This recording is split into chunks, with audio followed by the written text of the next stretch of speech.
You probably have already heard about this Turks and Caicos situation where Americans have gone down to Turks and Caicos and they've been arrested and threatened with 12 years in prison because they had a couple random rounds of ammunition stored in their luggage that they had brought from the United States by mistake. And now they're facing 12-year prison sentences under the laws of Turks and Caicos, which hates guns. Let's talk all about this and why this is really, at the end of the day, further evidence that President Joe Biden is terrible when it comes to Americans, not just gun owners, but all Americans. We'll talk about it when we get back. Hey folks, I'm Mark Smith, host of the Four Boxes Diner, proud American gun owner, constitutional attorney, member of the United States Supreme Court Bar, and author of Disarm: What the Ukraine War Teaches Americans About the Right to Bear Arms. All right, folks, how many of you recall or know your history from the 1970s when President Jimmy Carter presided over the Iran hostage crisis, where 52 Americans were kidnapped, if you will, and held hostage in the American embassy in Iran for 444 days before being released, just as President Ronald Reagan became the President of the United States.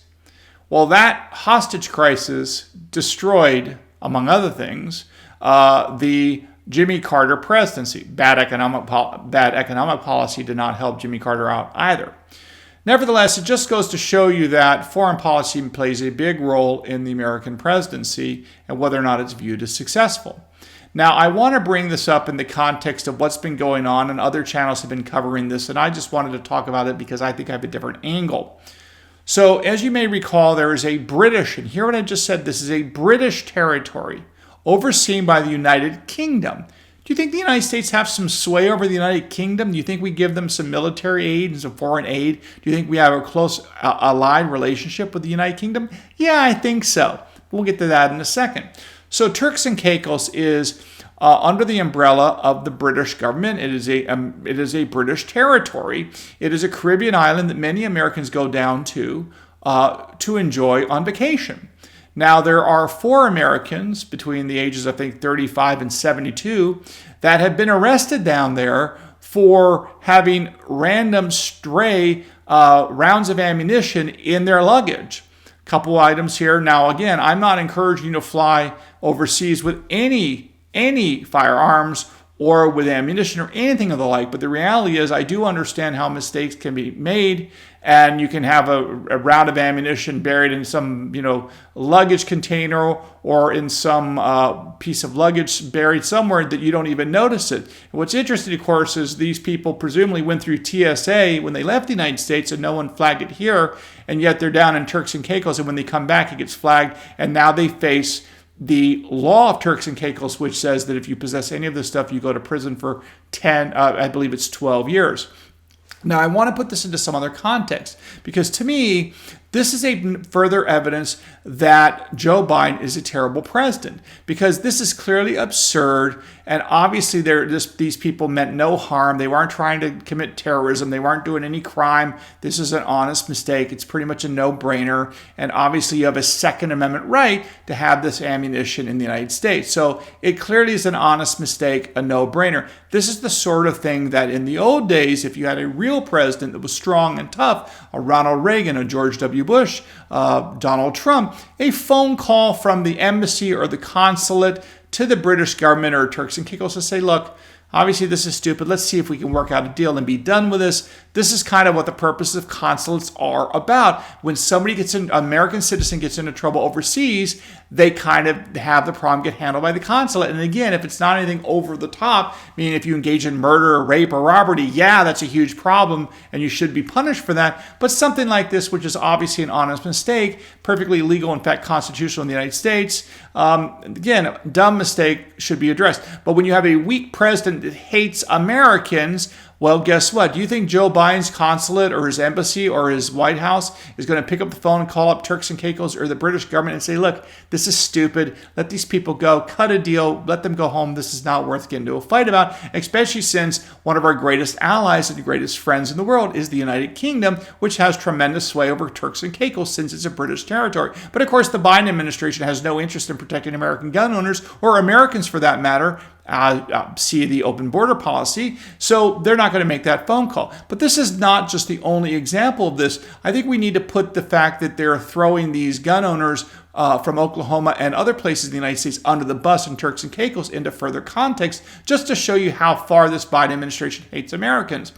Keep in mind that there were three prominent individuals being held captive, hostages, if you will, prisoners, if you will, by Russia. That is Brittany Griner, the WNBA player, who African-American, lesbian, and of course kneeled for the national anthem in protest of our country. She was arrested and sentenced for having illegal drugs in Russia. And then you also had Paul Whelan, who is a former U.S. Marine. He has been sentenced to 16 years in prison in Russia, allegedly for spying. And you have the Wall Street Journal reporter Evan Gershkovich, who was again arrested for spying in Russia. So you have three individuals in Russia, a WNBA player, Paul Whelan, a former U.S. Marine, and Evan Gershkovich, a Wall Street Journal reporter. So which individual do you think the Biden administration bent over backwards to get out? Was it the former Marine or the Wall Street Journal reporter, which of course is part of News Corporation, which is owned, of course, which also owns, among other things, Fox News,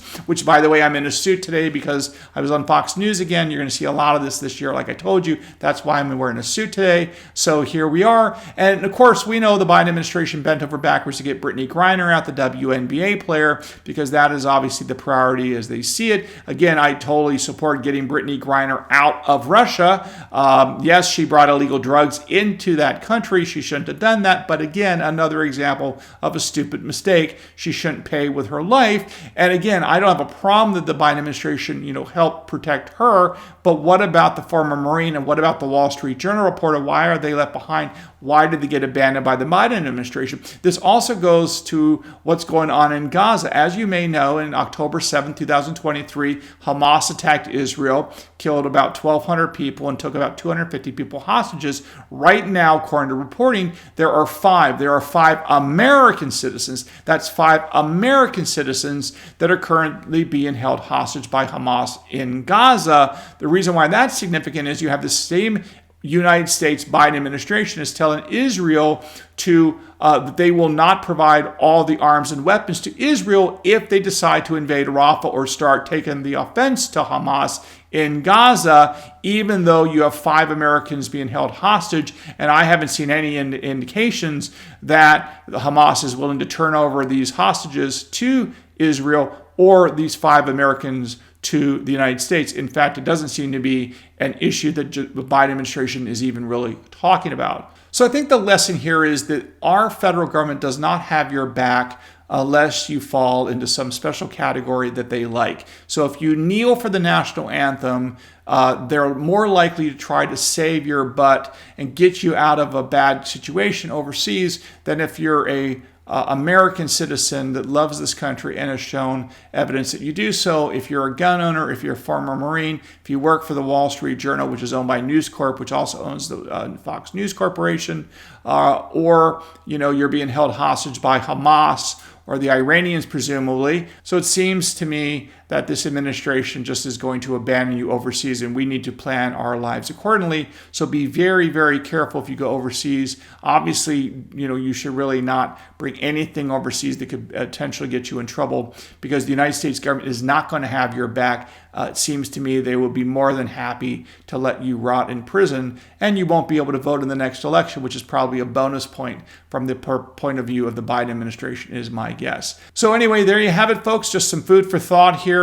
But again, don't bring ammunition overseas. The government is not going to protect you, especially if you identify as a gun owner from Oklahoma or anything like that. You're definitely not going to be protected. They could protect you. They picked up the phone and did their job, or they were a strong foreign policy president.